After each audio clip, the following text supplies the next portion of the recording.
ఈ కార్తీక మాసంలో నారికేళ్ల దీపం పెడితే శివునికి మన శివయ్యకి ఎంతో ఇష్టమైన మరియు ప్రీతికర ఈ దీపం ప్రత్యేకంగా కార్తీక మాసంలో, అది కూడా ప్రదోష కాలంలో అంటే సాయంత్రం సమయంలో వెలిగిస్తే శివునికి చాలా ఇష్టం అంటండి. ఆ టైంలోనే వెలిగించాలి. కొంతమంది ఉదయం కూడా వెలిగిస్తారు, అది ఎవరిష్టం వాళ్ళది. కానీ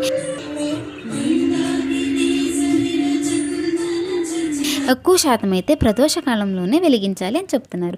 మన దగ్గర ఏదన్నా ప్లేట్ తీసుకుని, అది ఇత్తడిదైనా రాగిదైనా ఏదో ఒకటి మన దగ్గర ఏది ఉంటే అది దేవుడికి భక్తితో ప్రేమతో అలా చక్కగా పసుపు కుంకుమ వేసేసి బియ్యం పోసుకుని చక్కగా పెట్టాలండి. లేదంటే ఒక మట్టి ప్రమిద తీసుకుని దానిలో అయినా పెట్టొచ్చు. ఎందుకంటే ఆ నారికేళ్ల దీపం పడకుండా ఉండడానికి. ఆ తర్వాత నారికేళ్ల దీపంలో కూడా చక్కగా పసుపు కుంకుమ వేసేసి ఆయిల్ వేసి 3 వత్తులు వెలిగించాలండి. 2 వేసి 3 వత్తులు వెలిగించాలి. అది చాలా ఇష్టము. కొబ్బరికాయలో కూడా వెనక వైపు కూడా 3 ఉంటాయి కదా, అటువైపే పెట్టాలి. ఓకే.